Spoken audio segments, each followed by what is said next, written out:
adik-adik kelas remaja, apa kabar? Ya, udah lama banget gak ketemu sama Kak Tia ya.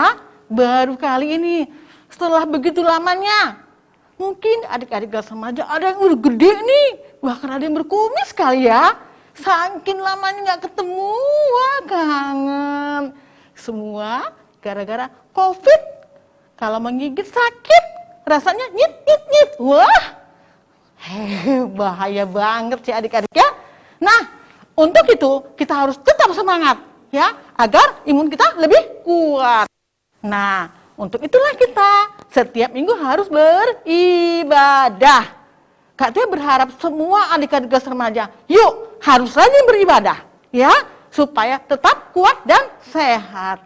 Nah, kali ini kita akan memulai ibadah kita ya. Semua adik-adik yang di rumah kelas remaja, Alkitabnya harus sudah disediakan. Kita buka ya. Kali ini dari 1 Raja-Raja 19 ayat 1 sampai 8. Dengan tema tak lelah berharap kepada Allah ya. Sebelum kita mendengarkan firman Tuhan, kita akan berdoa terlebih dahulu. Yuk, mari kita berdoa. Terima kasih Tuhan Yesus yang baik. Di pagi yang indah ini, di hari Minggu ini, kami kembali datang menghadap hadirat-Mu. Kami mengucap syukur karena sampai saat ini kami dalam kondisi sehat tanpa apapun jua. Semua karena berkat Tuhan Yesus saja. Dan Tuhan, pada pagi yang indah ini kami ingin beribadah. Kami ingin mendengarkan firman-Mu. Mari Tuhan berkati kami. Dari awal, pertengahan, hingga akhir. Hanya di dalam nama Yesus kami sudah berdoa. Amin. Sebelum kita mendengarkan ibadah, satu lagu akan kita dengar. Lagunya apa? Yesus kekasih jiwaku. Yuk kita dengar ya. 1, 2, 3, go!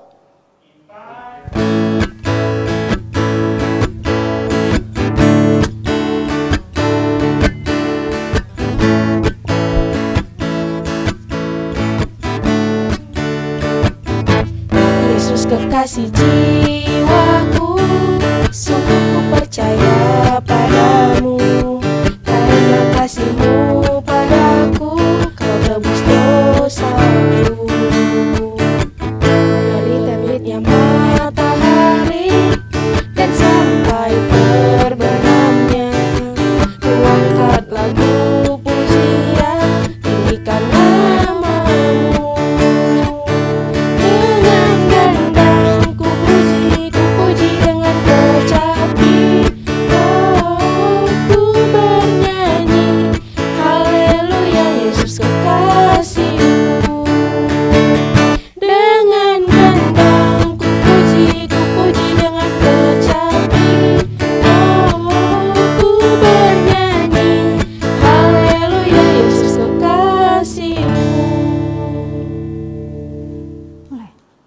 Shalom adik-adik semua. Ibu berharap kalian saat ini dalam keadaan sehat-sehat semua ya. Hari ini kebaktian kita cerita ibu sendiri yang membawakan. Tentunya kalian rindu kali ya, ibu udah lama nggak mendengar suara kalian juga, ibu juga udah lama nggak menyapa kalian, dan hari ini ibu membawakan cerita. Nah, sebelum ibu bercerita, terlebih dahulu kita berdoa ya. Mari kita lipat tangan, tutup mata, kita bersatu dalam doa. Allah Bapa kami yang bertata di dalam kerajaan surga yang mulia, terima kasih ya Bapa atas kebaikan dan penyertaan-Mu sepanjang kehidupan kami. Kami bersyukur Tuhan buat hari-hari yang Tuhan berikan bagi kami, terutama saat ini Tuhan. Kami hendak mendengarkan firman-Mu, hendak mendengarkan cerita tentang firman Alkitab-Mu. Biarlah dari awal hingga akhir Tuhan menyertai kami, bukakan hati dan pikiran kami untuk kami bisa mengerti akan maksud dari firman-Mu. Terima kasih ya Bapa, di dalam nama anak-Mu yang tunggal Yesus Kristus kami berdoa dan mengucap syukur. Amin. Oke adik-adik, lanjutan cerita kita dari minggu kemarin. Hari ini kita baca dari 1 Raja-Raja 19 ayat 1 sampai 18 ya. 1 Raja-Raja 19 ayat 1 sampai 18 dengan tema tak lelah berharap pada Allah. Nah, Ibu sambil membaca, kalian buka Alkitabnya, kita baca bersama-sama. Ibu nanti sambil menerangkannya ya. langsung aja ya Ibu terangkan sama kalian. Oke. Nah, kita mulai. Elia ke Gunung Horeb. Ketika Ahab memberitahukan kepada Izebel segala yang dilakukan Elia dan perihal Elia membunuh semua nabi itu dengan pedang, maka Izebel menyuruh seorang suruhan mengatakan kepada Elia, "Beginilah kiranya para Allah menghukum aku, bahkan lebih lagi daripada itu, jika besok kira-kira pada waktu ini aku tidak membuat nyawamu sama seperti nyawa salah seorang dari mereka itu." Maka takutlah ia, lalu bangkit dan pergi menyelamatkan nyawanya. Nah, di sini dikatakan, minggu kemarin itu kita cerita Nabi Elia ya, dia membunuh kisar 450 nabi. Jadi dia mendengar dia akan dikejar oleh pasukan yang disuruh oleh istrinya Raja Ahab, Izebel. Jadi dia ketakutan ya, dan dia pun pergi. Kita lanjut lagi, maka takutlah ia, lalu ia bangkit dan pergi menyelamatkan nyawanya. Dan setelah sampai di Berseba yang termasuk wilayah Yehuda, ia meninggalkan bujangnya di sana. Tetapi ia sendiri masuk ke padang gurun sehari perjalanan jauhnya. Nah, dia lari ke padang gurun, melarikan diri ya. Lalu duduk di bawah sebuah pohon arar. Kemudian ia ingin mati, katanya, "Cukuplah itu, sekarang ya Tuhan, ambillah nyawaku, sebab aku ini tidak lebih baik daripada nenek moyangku." Nah adik-adik, dia melarikan diri ke padang gurun. Adik-adik tentu tahu kalau padang gurun itu situasinya nggak ada pohon, jarang ya, kalaupun ada. Seperti dikatakan ini ada pohon arar, nah berlindunglah dia di situ. Setelah kecapean lari sana sini, dia berhenti di sana dan dia merasa kelelahan sehingga dia frustasi ya, lelah, lapar gitu, capek ya. Jadi dia pikir sudahlah, mati aja lah aku, kan gitu ya. Nah, kita lanjut lagi, sesudah itu ia berbaring dan tidur di bawah pohon arar itu, tetapi tiba-tiba seorang malaikat menyentuh dia serta berkata kepadanya, "Bangunlah, makanlah." Ketika ia melihat sekitarnya, maka pada sebelah kepalanya ada roti bakar dan sebuah kendi berisi air. Lalu ia makan dan minum, kemudian berbaring pula. Tetapi malaikat Tuhan datang untuk kedua kalinya dan menyentuh dia serta berkata, "Bangunlah, makanlah, sebab kalau tidak perjalananmu nanti terlalu jauh bagimu." Maka bangunlah ia, lalu makan dan minum, dan oleh kekuatan makanan itu ia berjalan 40 hari, 40 malam lamanya sampai ke gunung Allah, yakni Gunung Horeb. Nah, seperti adik ketahui ya, banyak sekali yang terjadi mujizat-mujizat yang Tuhan boleh tunjukkan, terutama pada nabi-nabinya yang begitu taat dan turut akan perintah Tuhan. Termasuk ini Nabi Elia. Siapa yang bisa menyangka tiba-tiba di padang gurun ada makanan? Coba adik pikir. Ya, dari mana juga datangnya kan gitu. Tapi itulah banyak cara Tuhan. Malaikat mengantarkan, memberikan dia makanan sehingga dengan makanan itu dia bisa mengadakan perjalanan. Dikatakan di sini ya, bangunlah, lalu maka bangunlah ia, lalu makan dan minum, dan oleh kekuatan makanan itu ia berjalan 40 hari 40 malam. Kalau adik-adik sendiri kita lah ya, kalau di rumah kita makan 3 kali lah sehari. Tapi di sini si Nabi Elia ini dikasihkan sekali aja makanan itu bisa sampai 40 hari dia mengadakan perjalanan. Ibu rasa luar biasa ya, kalau kita paling berapa jam sekali aja makan, bisanya mampu makanan itu paling hanya untuk 6 jam berikutnya, nanti siang makan lagi, malam makan lagi kan gitu. Nah ini si Nabi Elia, dia sekali makan aja bisa mengadakan perjalanan selama 40 hari. Luar biasa ya adik-adik ya. Nah di sini ada kata 40 hari.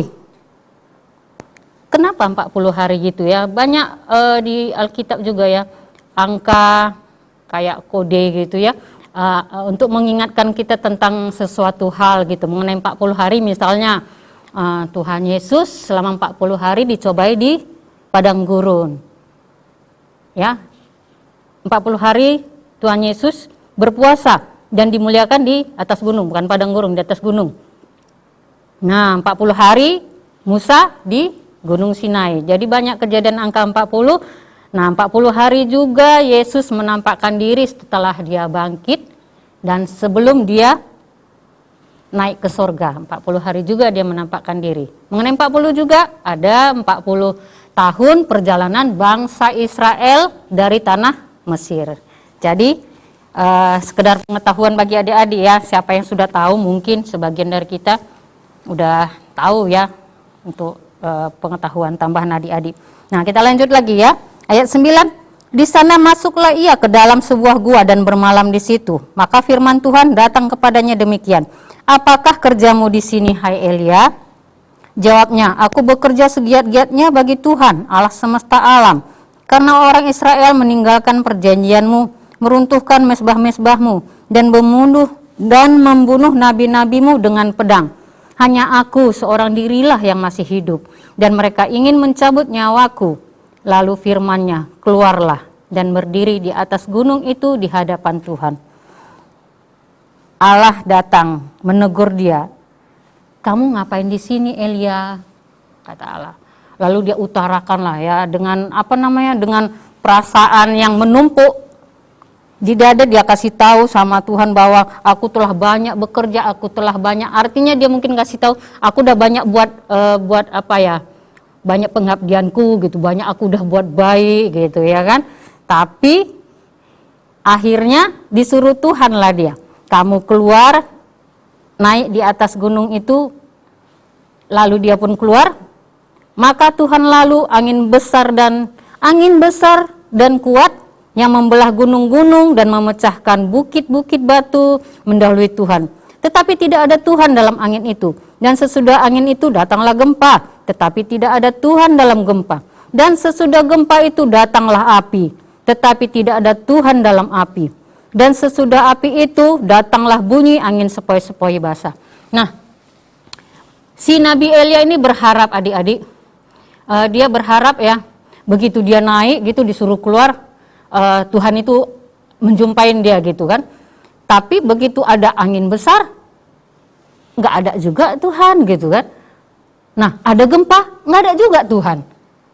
Ada lagi api, nggak ada juga Tuhan. Dia heran, ini Tuhan ini di mana gitu kan? Katanya aku disuruh keluar gitu, disuruh menghadap dia, tapi kok nggak ada juga gitu ya. Nah, tapi akhirnya apa adik-adik? Tanpa disadari seperti yang dia pikirkan, Tuhan itu hadir ya dengan angin-angin sepoi, angin semilir gitu ya, teduh gitu menghampirinya.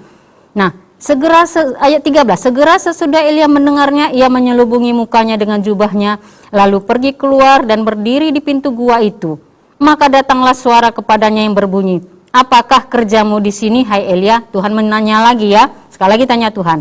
Dijawab lagi sama Elia, aku bekerja segiat-giatnya bagi Tuhan, Allah semesta alam. Karena orang Israel meninggalkan perjanjianmu, meruntuhkan mesbah-mesbahmu, dan membunuh nabi-nabimu dengan pedang. Hanya aku seorang dirilah yang masih hidup, dan mereka ingin mencabut nyawaku. Diutarakannya lagi, aku sudah begini Tuhan untuk umatmu, aku sudah membunuh nabi-nabi, aku sudah meruntuhkan mesbah. Jadi dia utarakan semua semua yang numpuk di dada dia itu, yang membuat dia kesal, membuat dia frustasi, dia ungkapkanlah semua unek-uneknya sama Tuhan. Ayat 15, firman Tuhan kepadanya, pergilah, kembalilah ke jalanmu melalui padang gurun ke Damsyik, dan setelah engkau sampai, engkau harus mengurapi Hazael menjadi raja atas Aram. Juga Yehu, cucu Nimsi, haruslah kau urapi menjadi raja atas Israel, dan Elisa bin Safat dari Abel Mehola harus kau urapi menjadi nabi menggantikan engkau. Maka siapa yang terluput dari pedang Hazael akan dibunuh oleh Yehu, dan siapa yang terluput dari pedang Yehu akan dibunuh oleh Elisa. Tetapi aku akan meninggalkan 7.000 orang di Israel, yakni semua orang yang tidak sujud menyembah Baal dan yang mulutnya tidak mencium dia. Nah, itu dia adik-adik ya. Akhirnya apa? Akhirnya Tuhan menjumpai dia tapi dengan cara yang berbeda. Tuhan menegurnya, ngapain kamu di sini gitu. Ya, dia utarakan semua. Tuhan bilang apa? Kamu pergilah, kamu ke sana kerjakan pekerjaanmu, kata Tuhan kepadanya. Nah, akhirnya apa? Yang tadinya frustasi, dia merasa Tuhan ini kok meninggalkan aku, padahal aku telah menjalankan perintahnya gitu ya. Tapi dengan cara Tuhan berbeda dengan yang dia harapkan. Tuhan hadir, memberikan dia kembali semangat yang baru untuk dia bisa kembali melakukan tugasnya. Akhirnya dia mengikut Tuhan, menjalankan tugas yang Tuhan berikan. Nah, itu dia adik-adik ya. Kita juga mungkin ya, adik-adik pun mungkin seperti sama juga dengan ibu ya, mungkin punya masalah. Adik-adik sendiri mungkin di masa-masa pandemi seperti ini, ya mau ngapain gitu, keluar nggak dikasih, belajar online hanya pakai Zoom gitu ya, yang nampak muka teman-teman yang melalui laptop, layar kaca saja gitu. Pengen jumpa, pengen ketawa ketiwi, pengen pelukan pun tidak bisa. Tugas menumpuk gitu ya. Mana mama kita minta diajarin juga yang ada cuma dapat repetan, bukannya malah bantu gitu ya. Jadi banyak sekali tekanan-tekanan yang adik dapat ya. Bukannya malah ya akhirnya kadang adik-adik merasa aduh capek kali, aduh bosen, aduh udah nggak mau belajar, udahlah situlah. Mau nilainya berapa terserah aja. Nah, mungkin seperti itu ya. Belum lagi teman-temannya bilang, si Anu itu gitu kan. Kadang kan kita suka dibully sama teman-temannya secara nggak langsung, mungkin di telepon, mungkin ada di grup, pakai grup-grup. Kita juga nggak tahu kan. Nah, itulah ya, tekanan-tekanan seperti itu. Ada kalanya memang kita berdiam diri sejenak. Atau bolehlah pergi ke kamar, kita merenung, kita berdoa lipat tangan, ya, tutup mata, kita tanya Tuhan, Tuhan bagaimana ini? Aku bingung Tuhan, aku nggak ngerti mau buat apa, gitu. Tolonglah aku ya Bapa. Datang kepada Tuhan, tertunduk. Kalau kau nggak sanggup, kau bisa nangis, nangis aja nggak apa-apa. Curahkan semua isi hatimu, unek-unekmu sama Tuhan. Karena apa? Ya, Tuhan bisa punya solusi, hanya sama Tuhan ada jawabannya. Kamu nanti akan dikasih tahu banyak nanti cara Tuhan yang kamu harus bisa pahami.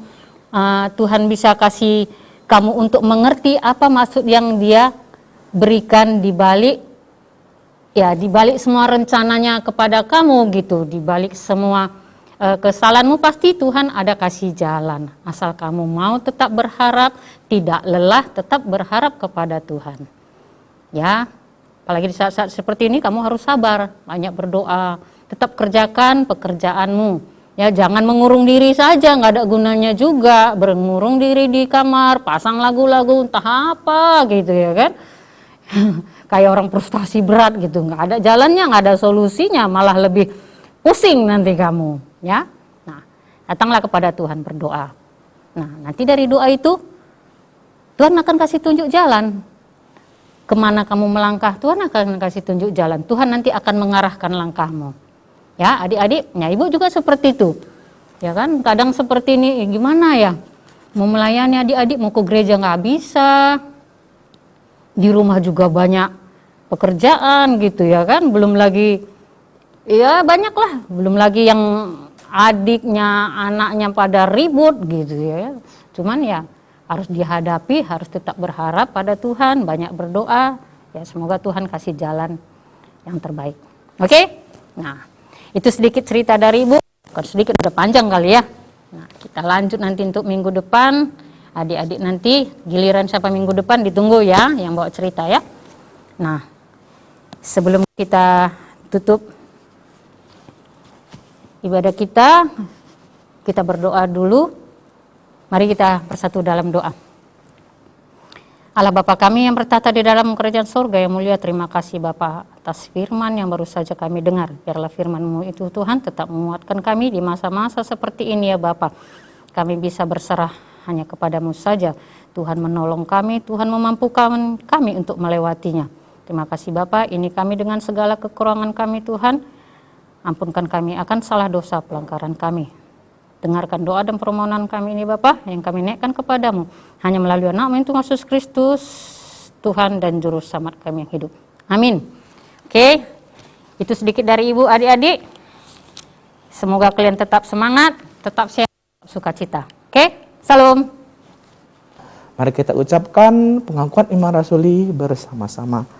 Aku percaya kepada Allah Bapa yang Maha Kuasa, Kahit langit dan bumi, dan kepada Yesus Kristus, anak yang tunggal Tuhan kita, Yesus Kristus dikandung daripada Roh Kudus, lahir dari darah Maria, yang menderita sengsara di bawah pemerintahan Pontius Pilatus, disalibkan, mati dan dikuburkan, turun dalam kerajaan maut. Pada hari yang ketiga, bangkit pula dari antara orang mati, naik ke surga, duduk sebelah Allah Bapa. Dan dari sana akan datang untuk menghakimi orang yang hidup dan yang mati. Aku percaya kepada Roh Kudus, gereja yang kudus dan persekutuan orang kudus, pengampunan dosa, kebangkitan daging, dan hidup yang kekal. Ya, demikian adik-adik semua, kiranya firman Tuhan ini menjadi berita sukacita bagi kita semua. Amin.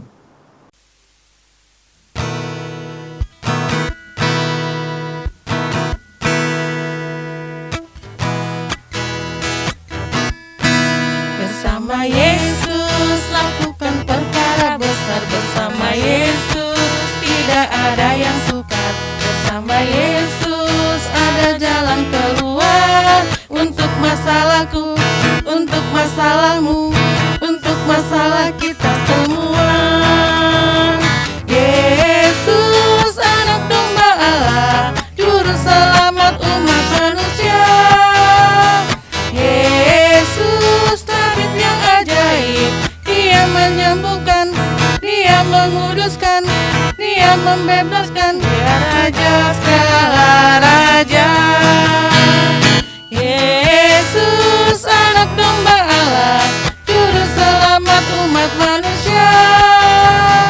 Yesus tabib yang ajaib, Dia menyembuhkan, Dia menguduskan, Dia membenarkan. Dia Raja segala raja. Adik-adik, sebelum kita mengakhiri ibadah kita pada hari ini, tidak lupa kakak ingin menyampaikan untuk adik-adik dan juga untuk papa mama yang ingin mengumpulkan persembahan, dapat datang langsung ke gereja kita atau juga dapat melalui via barcode QRIS seperti yang telah ditampilkan di layar kaca kita. Dengan deskripsi untuk Komisi Anak dan Remaja GKI Sumut Medan. Adik-adik, mari kita akhiri ibadah kita pada hari ini. Bapa di surga, kami bersyukur atas pimpinanmu dan arahanmu sepanjang ibadah pada hari ini. Kiranya Bapa, firman Tuhan yang telah diberitakan tadi itu dapat menjadi sumber kekuatan bagi kami untuk dapat menjaga hidup kami sepanjang hari dan minggu ini. Berdoa untuk orang tua kami, mereka pekerjaan, berikan mereka rezeki, dan juga kiranya mereka juga berkat dan penyertaan-Mu sepanjang hidupnya. Juga bagi kami ya Bapak yang masih menjalani studi kami, yang menyertai dan yang membimbing.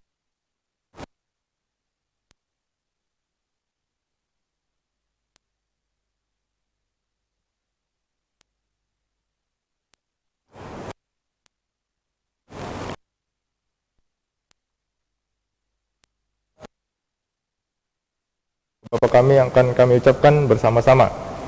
Bapa kami yang di surga, dikuduskanlah namamu, datanglah kerajaan-Mu, jadilah kehendak-Mu di bumi seperti di surga.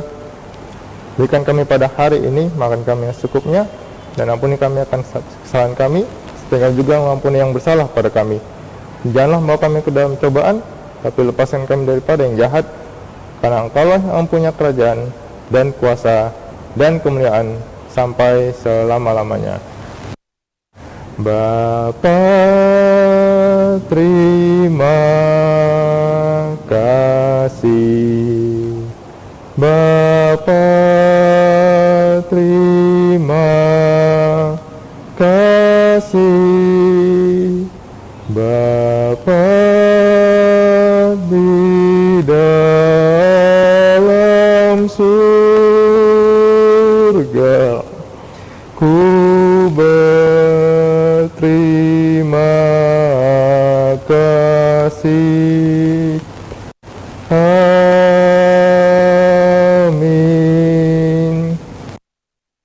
Selamat hari Minggu.